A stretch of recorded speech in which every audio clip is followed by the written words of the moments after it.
Hello movie fans, and welcome back to another full movie recap with Movie Reveals.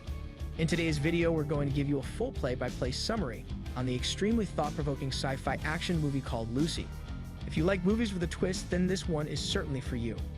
When a boyfriend tricks Lucy, Scarlett Johansson, into delivering a briefcase to a supposed business contact, the once carefree student is abducted by thugs who intend to turn her into a drug mule. She is surgically implanted with a package containing a powerful chemical, but it leaks into her system, giving her superhuman abilities, including telekinesis and telepathy. With her former captors in pursuit, Lucy seeks out a neurologist, Morgan Freeman, who she hopes will be able to help her. Warning: this is a spoiler alert, but at least you will get to know what the movie is about and whether you want to watch it or not. Hope you enjoy. 25-year-old American Lucy is studying in Taipei and is met outside a hotel by her new boyfriend Richard. Making up a story, he asks her for a favor and to deliver a briefcase to someone in the hotel. He tells her to go to the hotel room of Mr. Jang and give him the briefcase. She asks him what's inside the briefcase, to which he tells her to stop being paranoid. At this point, it doesn't take much to figure out that her new boyfriend is a sleaze bucket and not to be trusted. Basically, he's tricking her into becoming a drug mule for a South Korean drug lord, and the contents of the briefcase is 4 packets of CPH.4, a highly valuable synthetic drug. Richard tells her he will be paid $1,000 to deliver the briefcase and offers to give her half. She says she is not interested and that she wants to leave. As Lucy turns to go, Richard handcuffs her wrist to the briefcase handle. She is very angry and demands that he remove it. As Mr. Jang is the only person with the key, she has no choice. Richard gives her the money and she walks to the hotel lobby. Lucy informs the hotel front desk clerk that she has arrived to see Mr. Jang. Lucy hesitantly informs him that Richard sent her when he asks her name. Lucy returns her gaze to the window where she sees Richard encouraging her. Mr. Jang insists on knowing her name, says the worker at the front desk. Richard is shot dead as a gang of guys approaches her from the elevator. Terrified, Lucy is forced into the elevator and taken up to Mr. Jang's room. He meets Lucy, hands soaked in blood splatters across his face, and he walks over to his desk, sits down, and makes a phone call to a man who can translate for Lucy. Clearly distraught, she cries, saying she hasn't done anything wrong and has no idea of what is going on. She explains that she does not know what is in the briefcase and that Richard forced her to deliver it to him. Jang writes down the number 140 on a piece of paper, hands it to her, and leaves the room as his men follow him. They equip themselves with firearms and seek cover, fearful that something awful would happen. The number, according to the translator, is the code for opening the briefcase.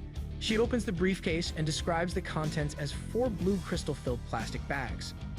Jang returns and pierces one of the pouches with his knife. He inserts a straw into the powder. His men then drag in a junkie and force him to snort some of the blue crystals. The man immediately convulses but then starts laughing. Jang then shoots him in the head.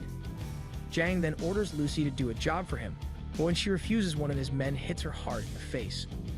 Professor Samuel Norman, in the meanwhile, delivers a presentation on his brain capacity studies. He talks about Darwin's theory of evolution and what would happen if people could employ more than 10% of their mental capacity. The topic is extremely thought-provoking for everyone listening. In the next scene, Lucy wakes up in a hotel room with a bloody bandage on her stomach. Then some of Jang's men enter the room, throw some clothes, and ask her to get dressed quickly. They then take her to meet Jang and she asks what they did to her. That is when a British man known as the Limey enters the scene. He explains that she and 3 other men have each had a bag of the CPH.4 inserted into their stomachs and that they will be used as drug mules.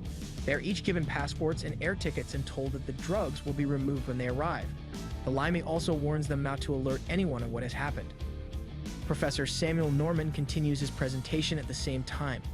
If the environment is adverse, he argues the cell will always choose immortality and relocate. It will, however, opt to stay and breed if the habitat is favorable.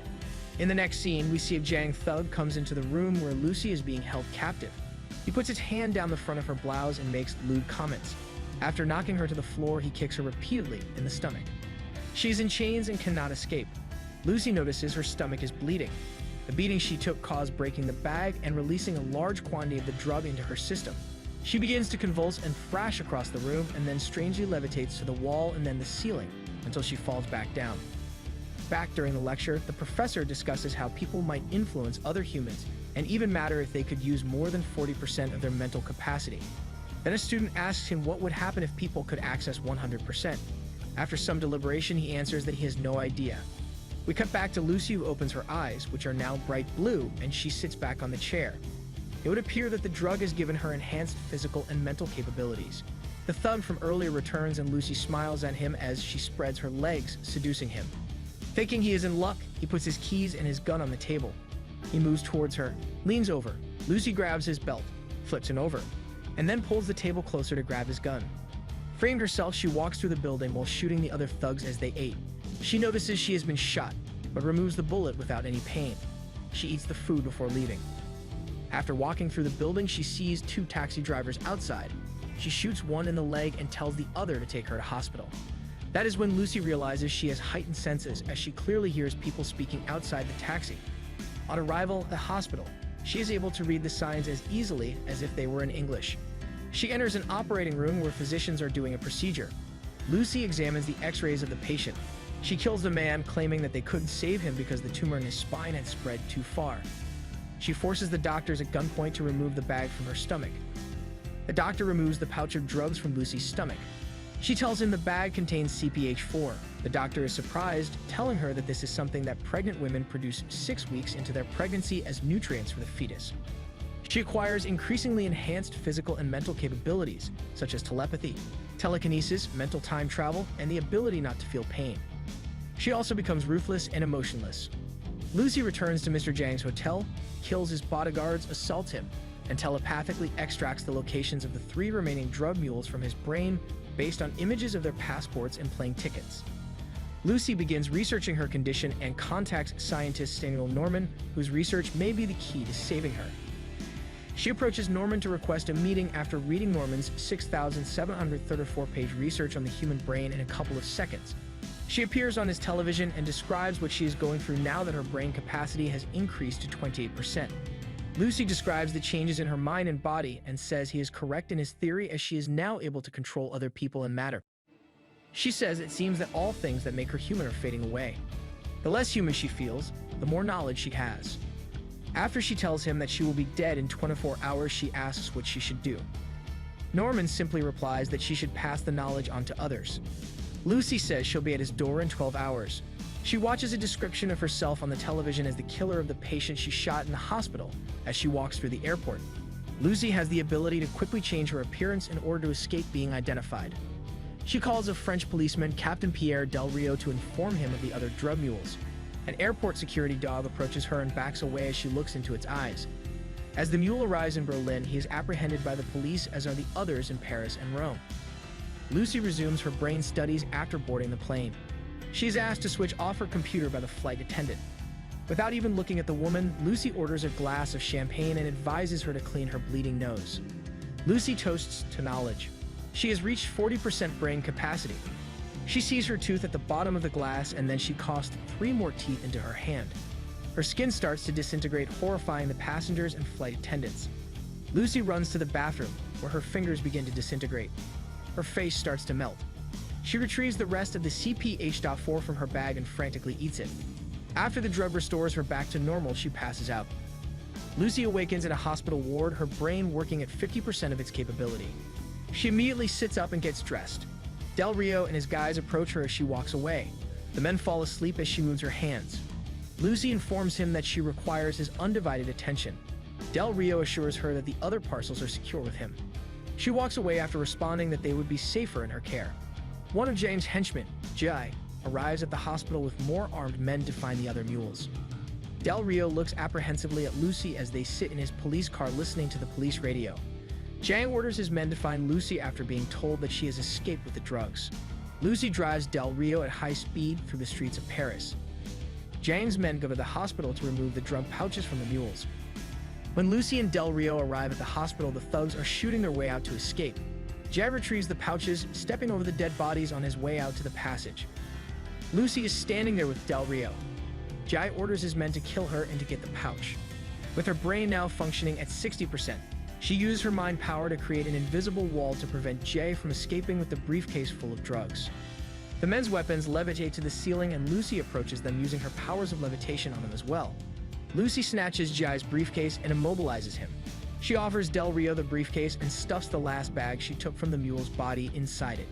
He tells her that he is no longer useful to her, and she comes over to him and kisses him, telling him that he reminds her that she is human. When Jang notices them walking away, he sends his henchmen to pursue them. Professor Norman and his colleagues at the university meet Lucy and Del Rio, and he explains her superhuman powers with them. Lucy is asked by one of the instructors to demonstrate her talents. Even though Lucy has never seen the doctor, she grabs his shoulder and tells him exactly how his daughter died. Jai gives Jang an update on Lucy, and Jang declares that he will murder her himself. Jang and his men arrive at the university. Lucy is asked by a professor how she was able to keep all of her data safe at the cellular level. She uses her hand to demonstrate how cells deform and regenerate. To find her, Jang's men infiltrate the building and begin firing. Lucy gives the CPH-4 to the professors to synthesize it into liquid form. She tells Professor Norman that when she is at full brain capacity, she will build him a computer so he can access all the knowledge she has. All of this, according to Professor Norman, may only bring turmoil and instability to humanity. Lucy informs him that it is ignorance, not knowledge, that causes turmoil. The cops and Del Rio open fire on Jang's men. Her hands turn into a black gooey material that spreads and attaches themselves to the computers in the room as her brain function climbs to 70%. Lucy is hunting for energy and matter, Professor Norman explains to his colleagues. The sludge quickly spreads throughout the entire room.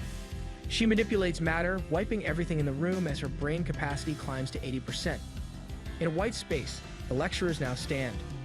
As everyone watches in awe, Lucy develops a next-generation computer. Her mental ability has grown to 90%. Jay fires a rocket launcher at the door as Jang's men are shot by the police. The explosion blows Lucy to New York. She discovers that by moving her hands, she can travel back in time. Lucy travels from early 20th century New York to colonial times and then all the way back to prehistoric times. Jang is standing behind her, aiming his pistol at her head. She reverts to a single cell when her brain achieves 100% capacity. Jang shoots his gun at the empty chair many times, demanding to know where Lucy is. Del Rio arrives and kills Jang. The black goo in the room hands a flash drive to Norman to assist him to complete his research. Del Rio asks where Lucy is. A message appears on his phone saying, "I am everywhere." Lucy's voice is then heard stating life was given to us 1 billion years ago. Now you know what to do with it. The end. Don't forget to subscribe and turn on the notification bell if you want to watch more videos like this. If you like this video, don't forget to comment. Thanks, and see you again soon.